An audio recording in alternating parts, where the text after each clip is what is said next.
Hello, and welcome to the Sailing and Cruising the East Coast of the United States podcast. I'm Bela Musitz.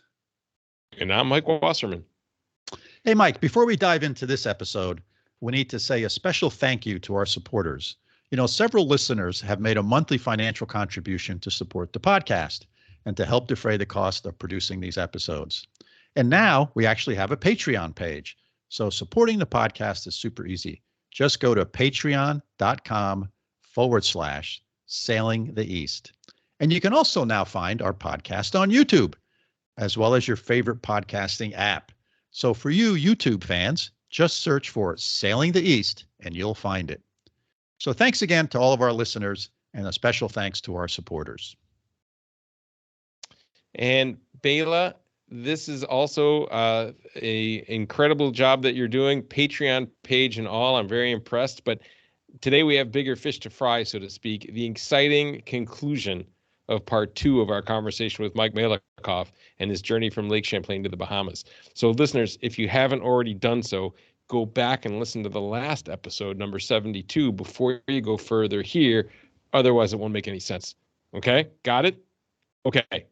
Yeah. So in this episode is part 2 of my conversation, I should say, with Mike. And for those of you listeners may remember, back in episode 66, Mike and I had a conversation. That was the first time he was on the show, where he was talking about the planning that went into and getting ready to do this trip.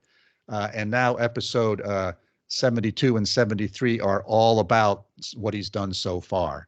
So they haven't made it to the Bahamas yet, but they left Lake Champlain, which is on the border between New York State and Vermont. They sailed down through the Hudson River, down the coast of New Jersey, up the Delaware Bay, down Chesapeake Bay, and into the Intercoastal Waterway. So they're on their way down. And we talked about some of the challenges and surprises they've encountered along the way. And, one of the things I found interesting is that Mike made this point, is that not all marina websites are an accurate description of the actual marina.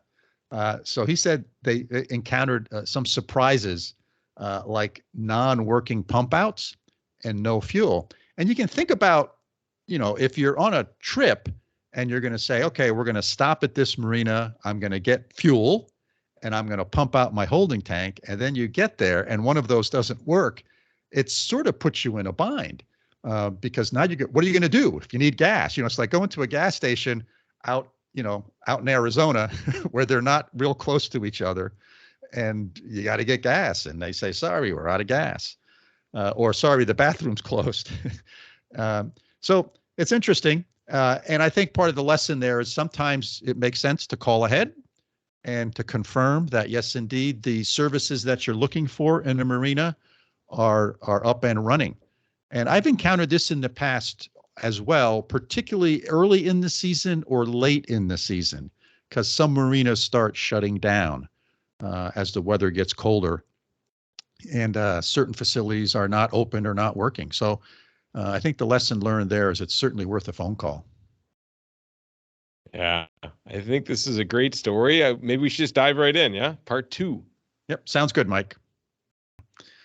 So did you guys spend any time on the Chesapeake? Yes, as a matter of fact, we did. The plus and minus of being on the Chesapeake, we had originally planned in going south that we wanted to be, my wife has never been to Annapolis, and I've spent a bunch of time there, and I wanted her to see Annapolis. And yes, it's a great community to go into. We wanted to be there the week or two before the boat show, but we got stuck up in New York because of the hurricane. So we timed it perfectly and got there the day of the boat show. Here comes anxious anchoring number 2. Have you ever tried to anchor a boat in the middle of 500 other boats? No. I refrain from doing those types of things if I can. Bela, you couldn't have squeezed a rowboat Yeah. into Annapolis. every dock was taken. It was bedlam for the boat show. Now we got there. There's a powerboat show the week before, Right. and then the sailboat show. We got there in between the two. So if there was an inkling of opportunity, we ended up anchoring out from Annapolis, out near the Naval Academy, because it was either that or nothing. And there were at least 100 or so other boats. And as you know, you don't know who these people are. You don't know what their capabilities are. And people are squeezing themselves into spaces that you would normally not squeeze into. So,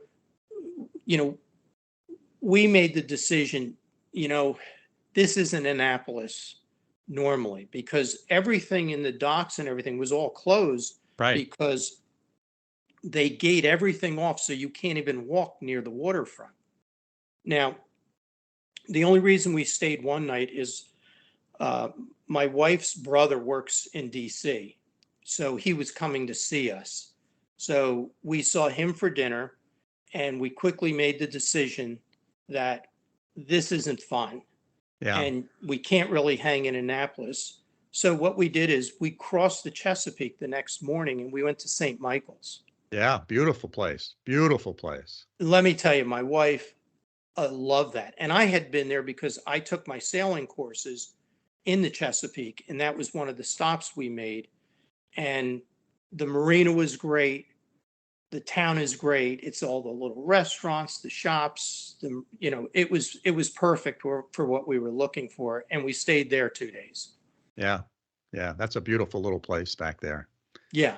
Well protected. And it's just nice. It's a nice vibe. Yeah, it is. And we're still with our Canadian friends, by the way. Oh, wow. So, I was thinking about this when you were talking about the people that you have met in sort of the sailing community. And the world would be a better place if more people interacted the way boaters and sailors interact. It's just like they're just really nice to each other. I mean, 98% of the time, people are really nice, really helpful. And I just don't understand why the rest of society isn't like that. It would just be such a better place. It's hard to actually explain it until you experience it. Yeah. That it also gets rid of what I call all the status barriers as well. Because, we've seen boats that we look at and go, well, do you think they'll sink? Because they have nothing electronic. Right. The sails are tattered. The boat's rusty. And there they go. And in 2 slips over is the 75-foot brand new Beneteau that they just paid $1.5 million for. And we're all chatting. And Right. everybody helps each other. Right. Which is the one of the things that as I said, I listed, like, what are the best things we've experienced? It's the people. Yeah. Is the people you meet. Everybody is just nice to each other. I think it's because everybody is facing the same challenges, and it eliminates what I call the political crap and all the day-to-day life things, because you're not talking about that. What you're talking about is, what do you think the weather's going to be like? What's the Right. seas? What are they going to be like? Oh, how's your water maker? Is it working today? And can you use some?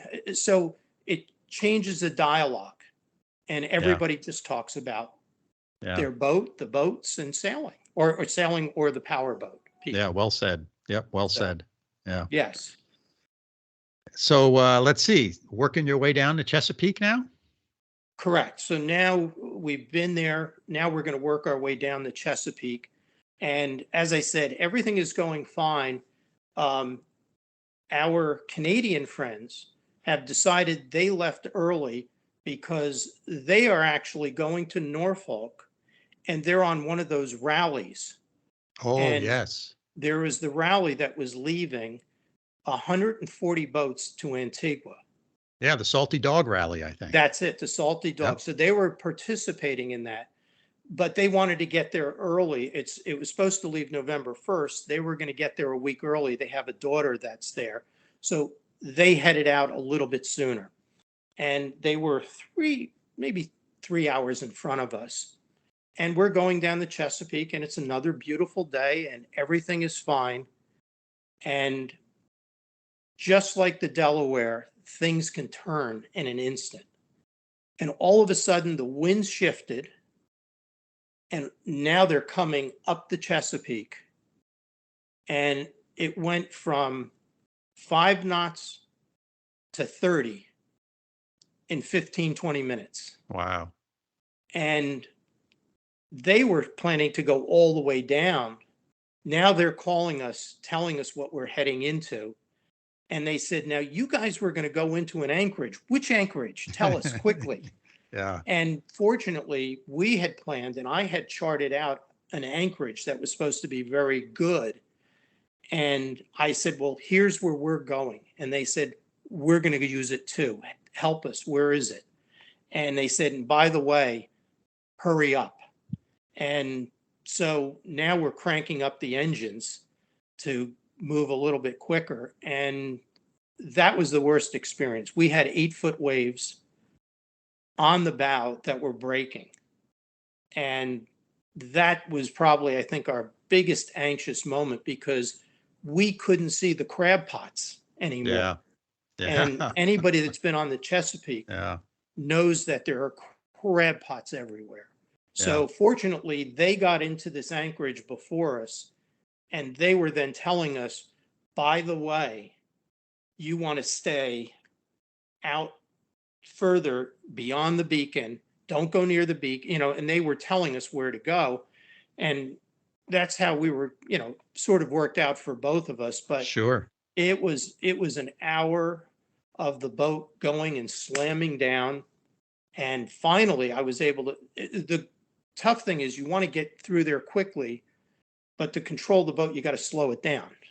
Yes. So anyway, that was probably our most nerve-wracking, because again, it just came out of nowhere, and we were unfamiliar where we were going. And then we had to make this turn into the anchorage area, which meant we had to turn the boat in these waves going into them. And as you know, that's takes practice. Yeah. So that was a challenging day for us.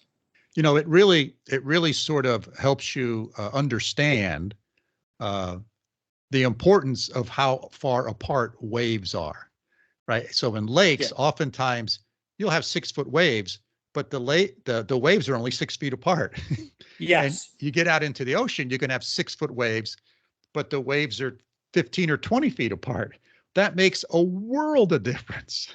And they're coming in a pattern where with this, it was, okay, 1 wave, 2 waves, 3 waves, and then 4 come at you at once with no pattern, seconds apart, and they're just beating the boat up. Yeah. Yeah. And that was definitely a tough experience. Yeah. You probably felt like you were back on Lake Champlain.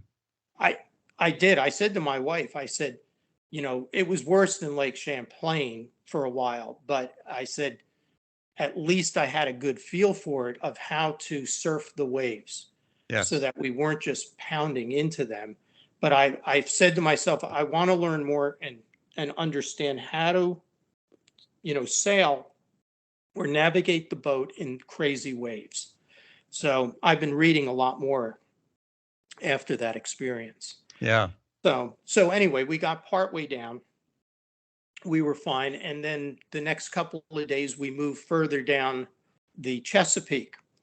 And then I'll go to the next lesson that you learn is no matter where you anchor in the safest bay in the world, and it's dead calm, don't think you can't put out enough chain when you anchor. So we pulled into this bay, and I'm trying to think of which town we were in at this point, but we were in a good location, and it was beautiful, dead calm. we're just going to be here for the night. I'm just going to drop the anchor, put out 50 feet of chain. We'll be fine. 5 a.m. What's that noise? Oh, it's the wind ripping through at 25 knots. Mm. And my wife says, the anchor alarm just went off. And I go, what do you mean the anchor alarm went off? We have several. And sure enough, the anchor alarm went off. And the next thing I know is it's barely sunrise and we're dragging. Yeah. Yeah. And, and we have an oversized anchor, oversized chain, but I didn't put out enough because I didn't need it last night. So my next thing that I've learned is always put out the chain because you don't know what it's going to be. Yeah. Lesson 2 from that, make sure you tie the dinghy up properly, even though it's dead calm, because my wife goes, where's the dinghy? Uh-oh. So not only are we dragging, we've lost the dinghy. And fortunately, the wind was coming in from the Chesapeake into the land, and it blew the dinghy up on the shore. So now my wife is yelling at me going, you lost the dinghy and we're dragging.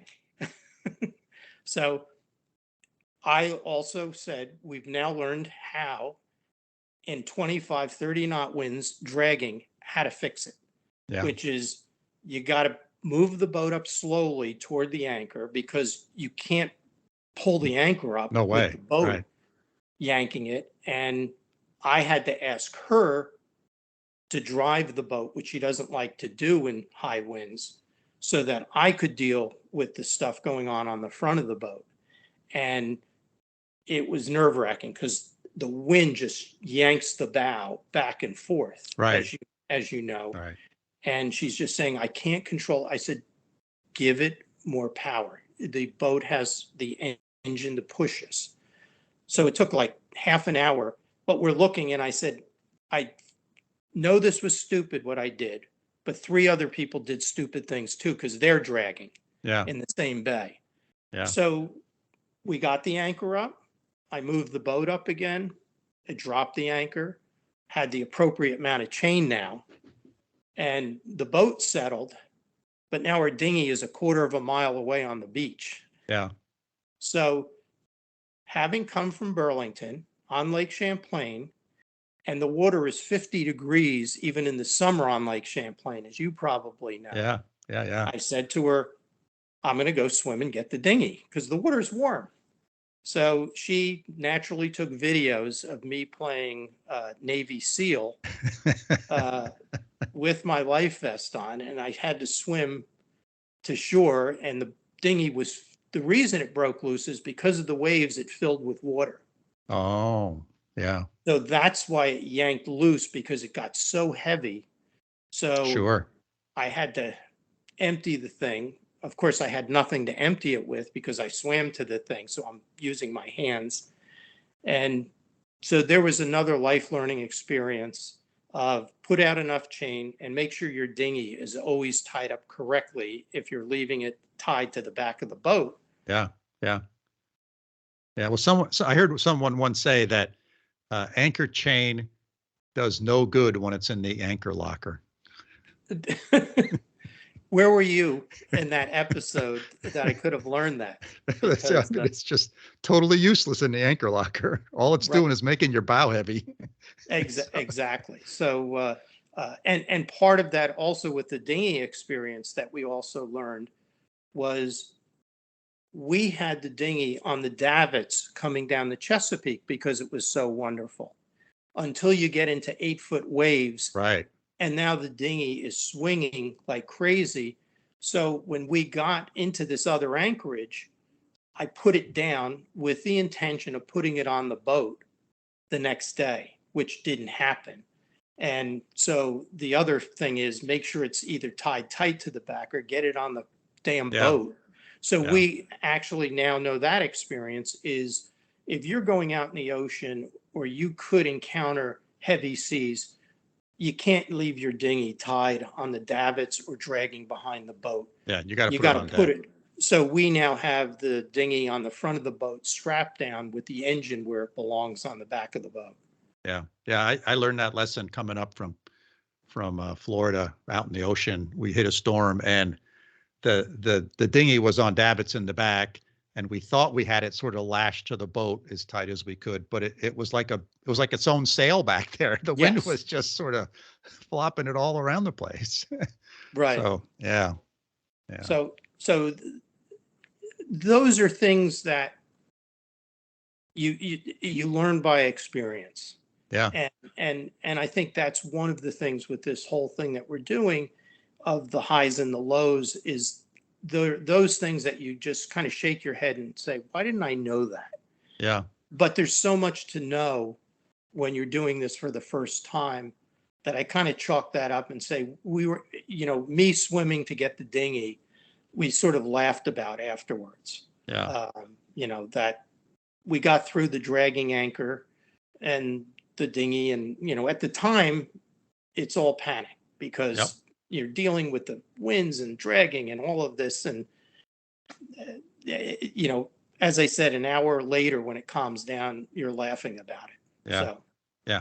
So where is the boat physically now, or geographically now? so right now the boat is in Beaufort, North Carolina Oh, okay. at Homer Smith's Marina. And we had, and this is also another thing that I'm going to say from learning that I learned from you and listening to others, don't have a schedule. Yeah. If you have a schedule, you're going to regret it because boating destroys schedules. And when we started this, we had, because we're not on the boat right now, we had one commitment. One of our kids that was getting married. We had to be back in Vermont. Sure. So we knew the date, but I planned this schedule from September to be in Wilmington, North Carolina, where there was an airport to fly home.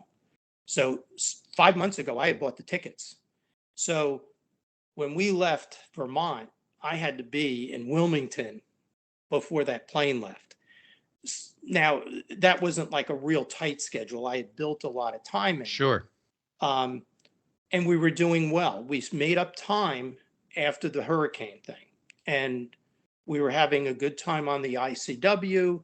And I'm going to skip ahead a few things. And the next thing you know is we're pulling into Beaufort with 5 days to go. And outside on the ocean, it's a 1-day trip. On the ICW, it's a 2-day trip. We're good. So as I said, if you think you have a schedule and you're all set, something's going to happen to destroy it. We had the last 3 days on the ICW, the weather was perfect. So we were moving 40, 50 miles a day, which is a lot. Pretty good. Yeah. On a sailboat. And we get into Beaufort. I'm relaxed now. This is a piece of cake. The following day, the seas kick up. And now you're talking 6 to 10 foot waves. Okay, we're not going outside. We're going the ICW. We're going to get ready. We're going to leave in the morning and we'll be in Wilmington in 2 days. We're all set. We get up, check everything, get on the VHF, check everything. Don't leave. The bridge is out on the ICW.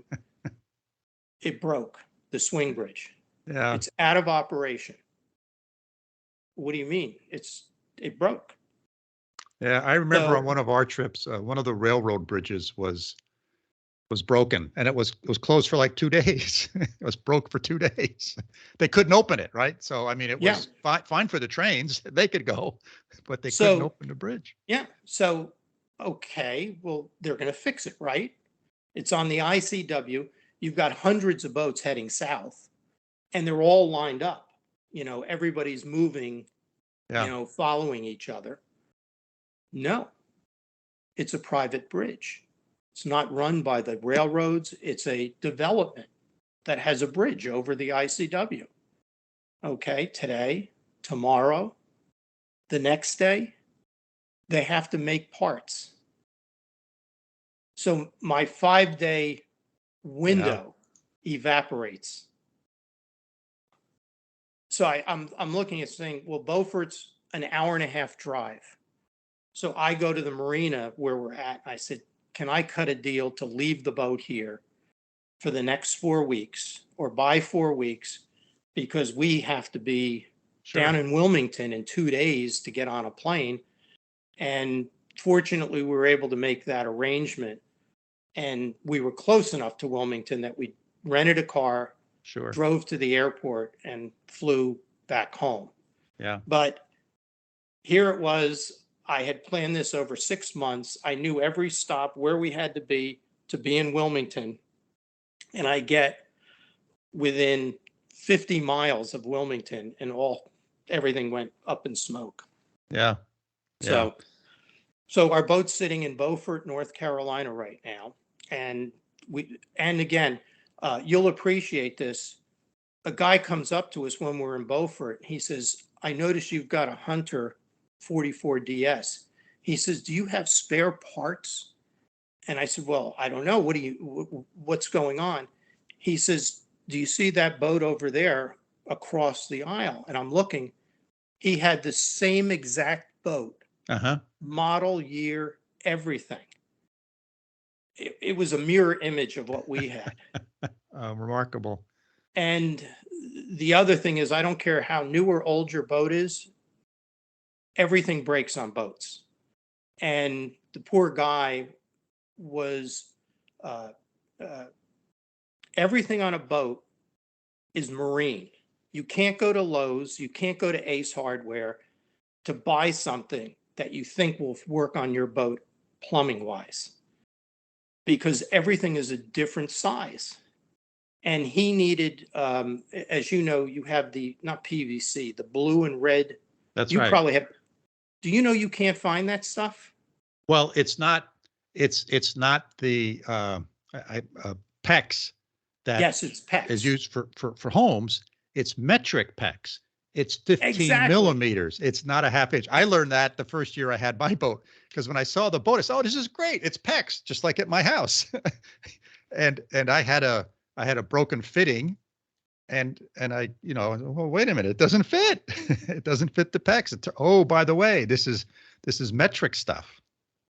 Well, this poor guy didn't know that. Yeah. And he had a leak, and he needed some of the PEX and the angle fittings. Yes. And I had fixed something with our water. His water heater went out, and he was fixing it, and he needed 18 inches of PEX. Yeah. And he did the same thing. He went to the store, he bought the stuff, came back, and found out it's metric. Yeah. And fortunately, I had 18 inches of extra PEX for when I bought the boat. They had already put in lines to put a hose in to do the anchor locker, but they hadn't hooked it up. So I have in the bow of the boat like 15, 20 feet of PEX. That's the right size. So I was able to cut him a piece and give him a couple of the angle. But exactly, is that you learn very quickly that don't think you're running to Home Depot or Lowe's to get something for the boat. Yeah. It doesn't work that way. Yeah. So that I discovered the same thing. And in doing a little bit of digging about that, it turns out they've been using PEX in Europe way before we adopted it here in the States. And so in Europe, of course, it's all metric. And many boat manufacturers said, hey, this PEX stuff is really easy to work with and do. So they adopted it, and they bought it all from Europe because that's the only place they could buy it. And now, of course, we make and sell PEX here in the United States, and in non-metric sizes. But our boats that were made kind of pre-USA PEX are all metric. And those, you can find those fittings, but you're not going to find them at Lowe's. No. Yeah. So anyway, my point is, I've learned that no matter how old or new your boat is, everybody has something broken on it. Yeah. And we met a guy that had just picked up his brand new 57-foot Beneteau at the boat show, coming down the Chesapeake. He was 2 days into his sail, and he took off all his instruments at the first bridge because they had told him his air draft was X, but it was 1 foot higher. Yeah. So the 65-foot bridge that was 64 took everything off. Yeah. And he was also having a rudder problem and an electrical problem. And he had just picked this brand new thing. It was gorgeous. Yeah. Up at the boat show. And yeah, I've often thought about this. The boats of today sort of remind me of what cars were like in the 50s and 60s. Right? They were always breaking and you were always working on them. yes. And it was just like if you went 5,000 miles between something wearing out or breaking on a car, that was remarkable. And somehow cars and all sorts of other things have advanced tremendously. But boats sort of still seem to be stuck in the 50s and 60s where, I can remember as a kid, my parents used to get consumer reports, and they used to do, they were the Bible about reviewing products in those days, and they used to review cars. And I can remember reading these car reviews, and it would say, for this car XYZ model, we found 23 manufacturing defects, and they would list some of the bigger ones, like the door didn't close properly, or Right. the trunk latch didn't unlatch properly. I mean, pretty major things. But it sort of, they fixed all those things in the automotive world. But it seems to me that in the boat manufacturing business, it's still, and it's probably has to do with the volumes and all sorts of stuff like that. But it's still a highly variable, from a manufacturing perspective, highly variable manufacturing process. Well, it is. And unlike cars, which are just cranked out one after the other, every boat is different. Even boats that are, as I said, identical models, years, everything. Well, they didn't have that water heater Right. today. So they stuck a different one in it. Right. So they stuck a different one in it. And it's in Yeah. differently because whatever. Yeah. So yes, everything is different on all of the boats. And as I said, I've learned that everybody is fixing something, no matter how new or old your boat is. Yeah. So your boat's up on the hard or in the water now? It's in the water. And Okay. because we were helping this couple out, he's watching my boat now. So he was so thankful that he was able, we had the parts he needed. Sure. So he's like, because you just can't get metric PEX Right. anywhere. So he has a water heater. His wife is happy because she has a hot shower. Sure. So he said, don't worry about your boat. We'll keep an eye on it. We'll check it. And the marina was like that as well. They said, no, we make sure. Sure. So we're fairly confident that, we're fine. And we Great. get messages every day.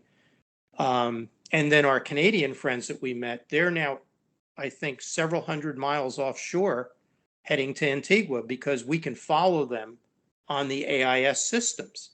So we actually know, and they're sending us messages. And these are people we just met in the past month. Yeah, it's great. And we have other people that have offered us a slip in Florida that were docked next to us. And they were so impressed that when we got to Hampton by Norfolk, we were so worried about the bridge heights and measuring everything and what's our air draft, that my wife went up in the chair and we took all our instruments off to buy us an extra 1.5 feet. And the people next to us were so enthralled that my wife would do that. Yes. And he was going to help us. And he has this guy had a power boat. And just the nicest people, and we ended up having dinner with them, and ironically, and then we got their card and stuff, and I promised I wouldn't promote it, but he turns out to be one of the top Hollywood people that we just didn't know it at the time. And they've got a boat. Yeah. And, and just nice people. And they have a slip down in Florida that they said, oh, you can come to our marina. We'll get you in. Yeah. Very nice. And we just met them like 2 days. Yeah. And it's remarkable. and, like I said, and, the world would be a better place. yeah. And so that's definitely a high point. So the boat's there. We're actually in Georgia right now for Thanksgiving. And then we're going to head to the boat and take the boat and hopefully in the early part of December be in Florida with the plan of heading to the Bahamas at the end of December, beginning of January. Okay. So wonderful. So before we took this thing, we said we're going to the Bahamas. Now that I've been through this, I say our goal is the Bahamas because I see what can happen. Yeah. And, with people with their boats and breaking down. Oh, and we grounded the boat. So the adage is, if you have a sailboat, there are people that have grounded their boat and there are liars. Right. And we now can say we've grounded the boat because we were in a marina that had a very shallow channel entrance and we got in fine, but we couldn't get out. Yeah. And we grounded the boat. Yeah. And you have a 5 foot draft? 5 foot. Yeah. And what I figured out is 5 foot doesn't go through 4 foot. Even if it's mud. Even if it's mud. We did back out a couple of, we knew it was going to be tough, so I didn't get stuck. I was able to back it out and they were directing, there was somebody there that was directing to move a little bit left or right. And then we finally plowed through to get out. But I can say now we've grounded the boat. Yeah, very good. You got that star on your lapel now for grounding. Yes, yes, star or whatever you want to call it. Check that off the box. So let me ask you a couple of questions before we wrap up here, Mike. Sure. So on your trip so far, what did you worry about that it turns out you didn't need to worry about, or what was much easier than you thought it would be?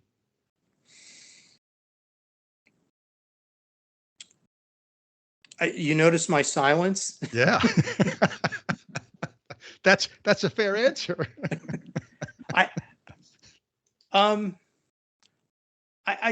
Okay, I'll tell you what was easier. Our marina in Burlington was not well protected. Docking could be brutal in our marina. We could have 20 knot winds and bouncing all over the place. And it was always white knuckling sometimes getting into our marina. Docking has not been a problem. That we've been going into marinas that are well protected and anchorage is well protected. So dropping the anchor or docking the boat, even in New York City, I never lost control of the boat. And I don't care who you are. There's no one that says they've never lost control of a boat in an anchorage or in a marina. Right. And I will say, most of the people have been great in some of these marinas in helping you. That they'll bring out 2 or 3 dock hands if you're really unsure. I've been going in mostly bow first because the boat doesn't stop. You have control. As anyone knows, if you're going to go in stern first, at some point you got to stop and turn the boat around. Right.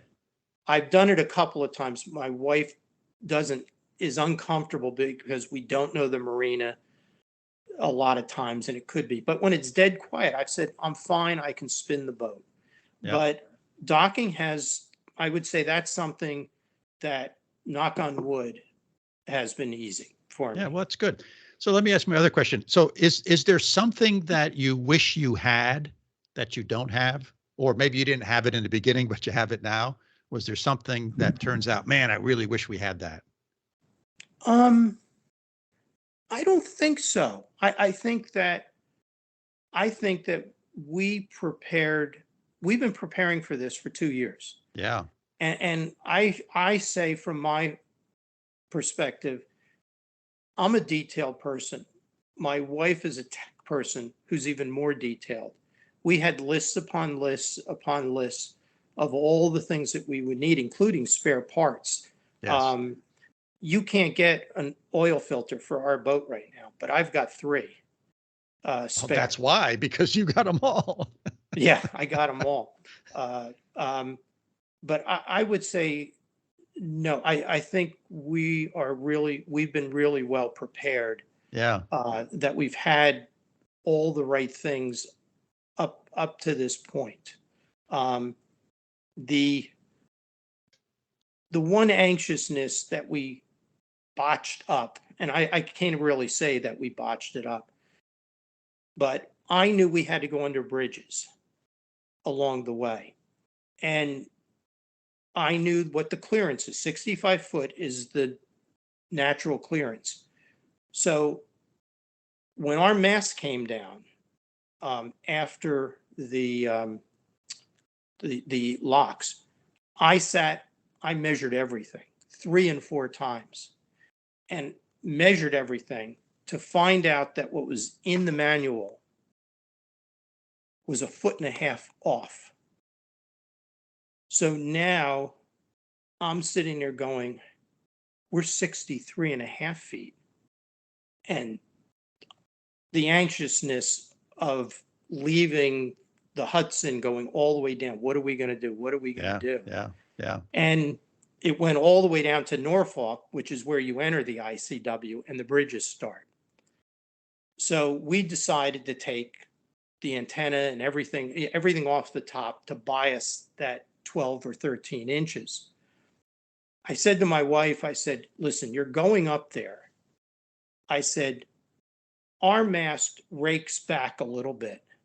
Let's run a line from the top straight down, and I'll remeasure everything again from the mast to the waterline. I'm making this too long a story. The point being, because of the rigging and the tension, and on a Hunter, the furling mast rakes back about 8 inches or so.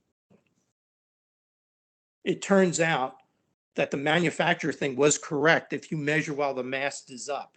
When you measure with the mast down, you're measuring the mast straight and flat, not raked. So the 63.5 turned out to be 62, which means we didn't have to worry as much, although we did ping on one of the bridges that isn't 65 feet. Yeah.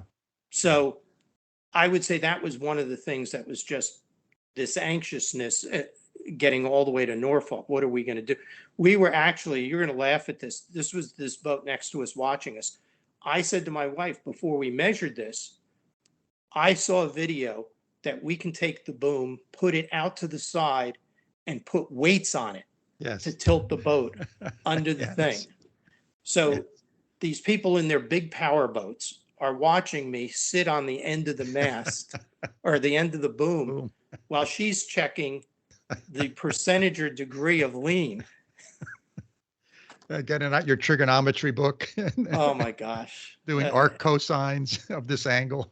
Yeah. So that's, I guess, again, we laughed later, but we've actually been good going under the bridges, but we're making sure at lower tides, we're checking the measurements. Here's my question to you. You've been in boating. Why hasn't somebody come out with a device that you could point at a bridge that would give you the distance from the bridge to the waterline? Good question. I don't know. I want to figure that one out, because I'll tell you what. They make laser rangefinders, but it measures the distance from the laser in your hand to whatever you bounce it off of. Well, yeah, but that's right.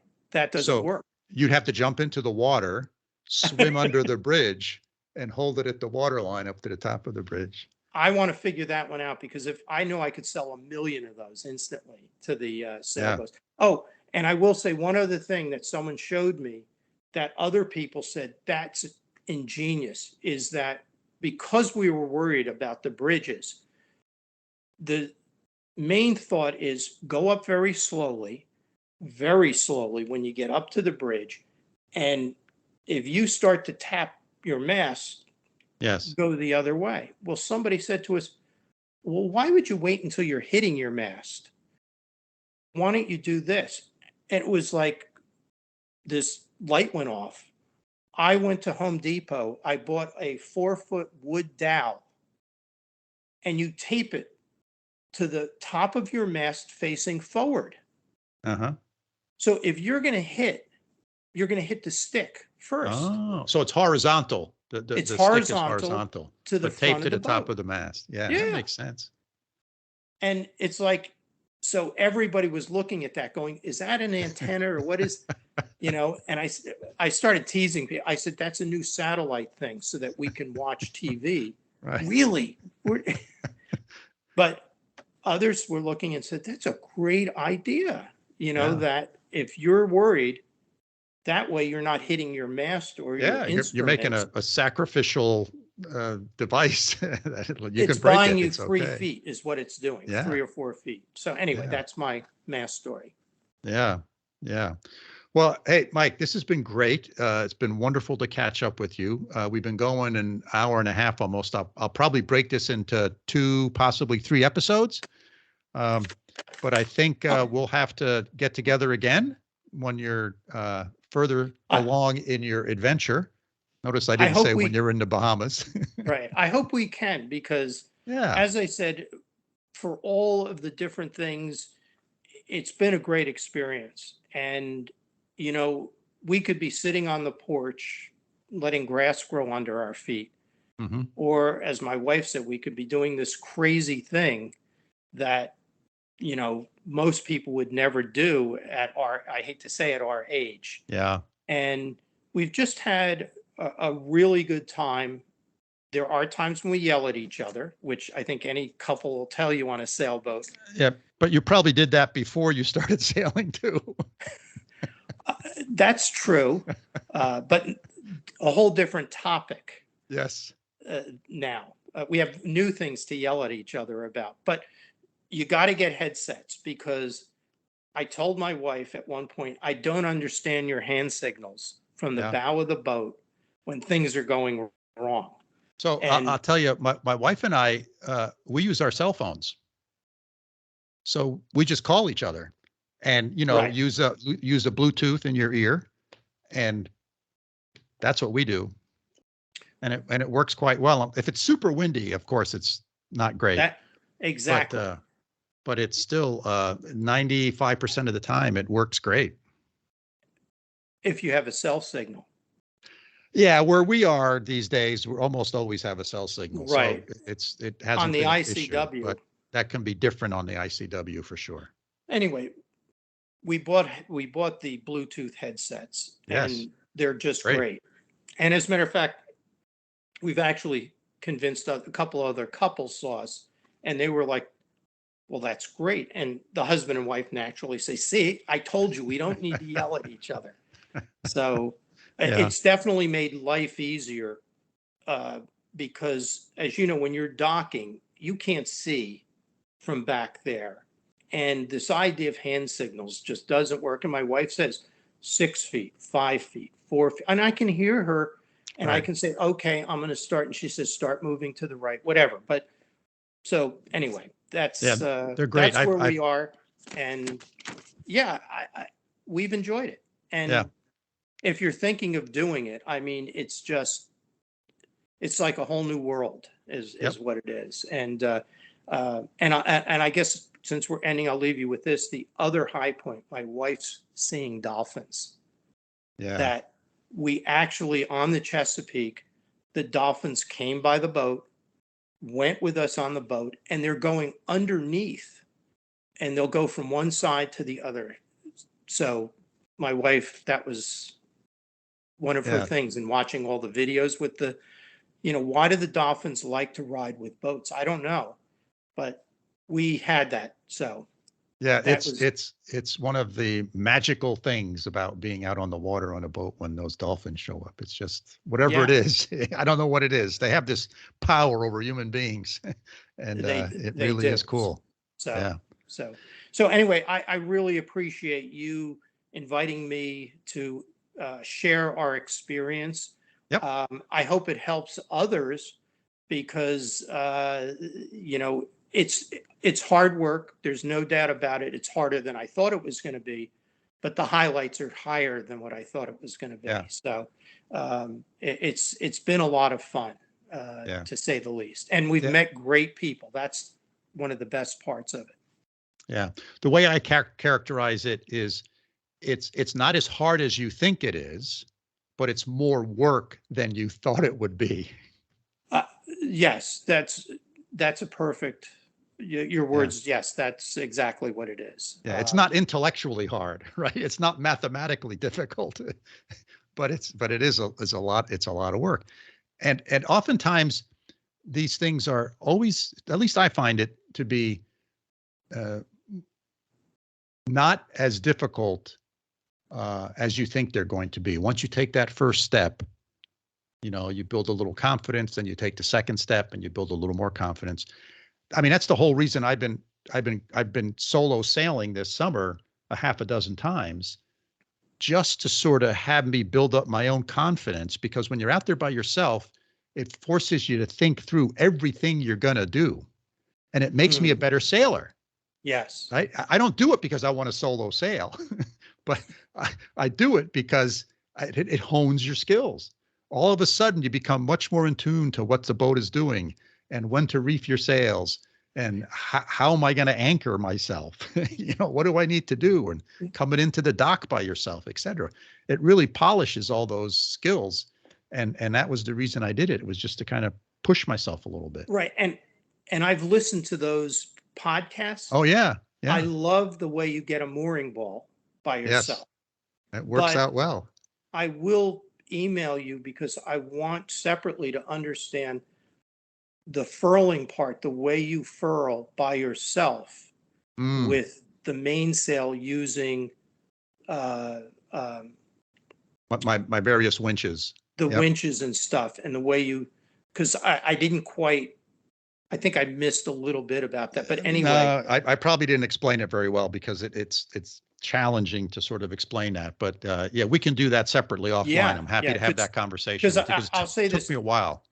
Yeah, is that the furling mast is great, but it isn't just pushing buttons and yanking on things. No. There's a technique to doing it correctly, because when the winds are blowing and you're trying to do it under duress, there's a correct way and a wrong way. Even the fact of finally learning that you want to be on a starboard tack because of the way it goes into the sail or into the mast. Into the mast, that's right. Because it's less pressure.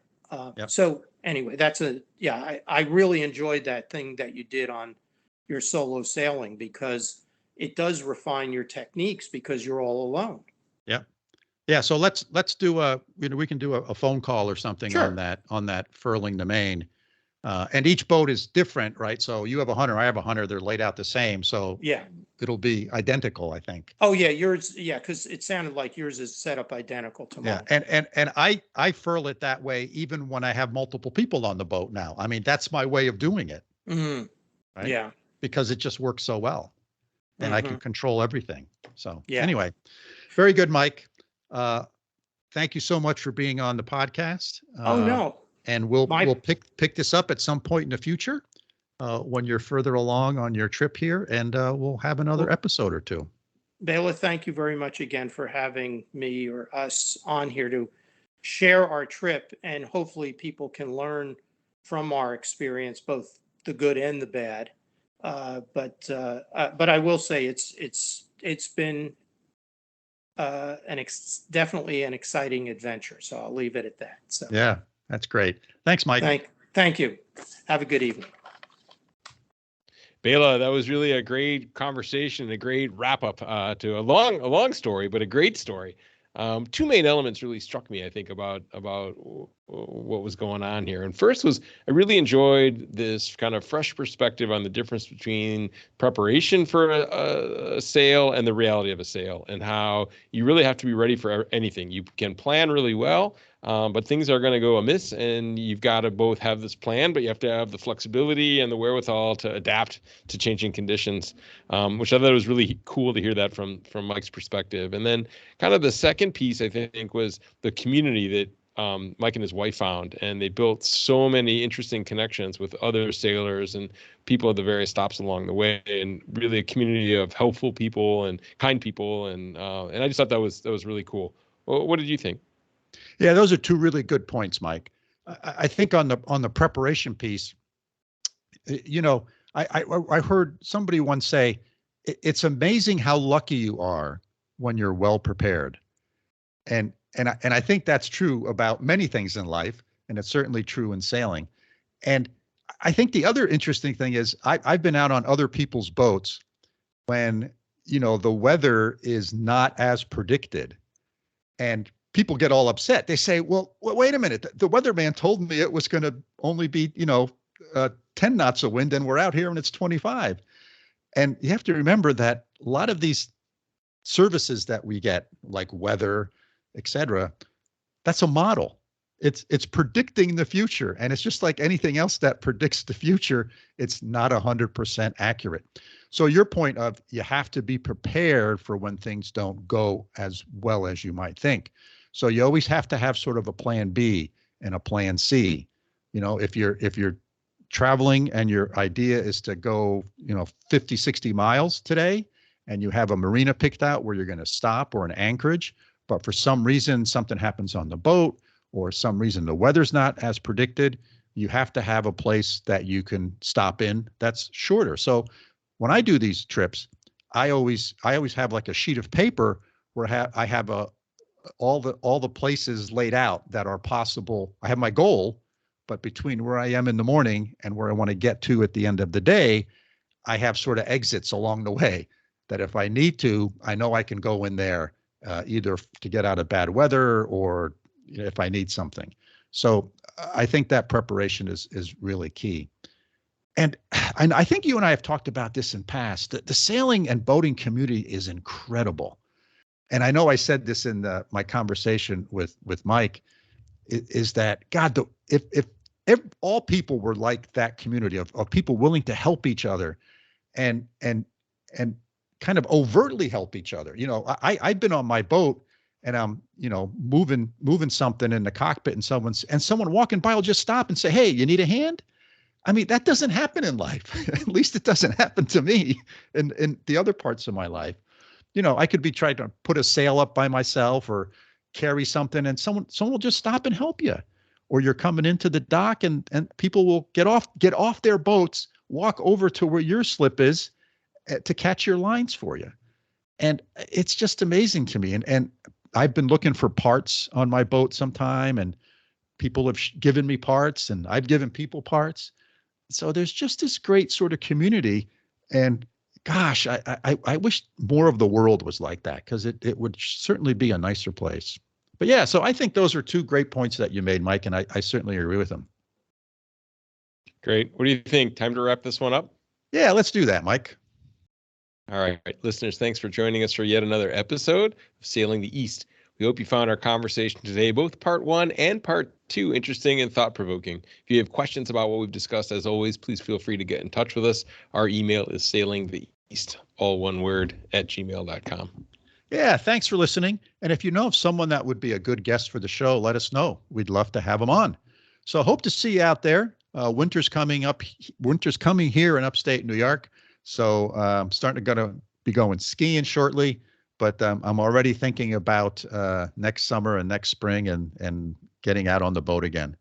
So I hope you enjoyed part 2 of my conversation with Mike Malekoff. And so until next time, signing off from upstate New York. See you all soon. Sounds great, Bela. I'm from over here in Münster, Germany. See you next time.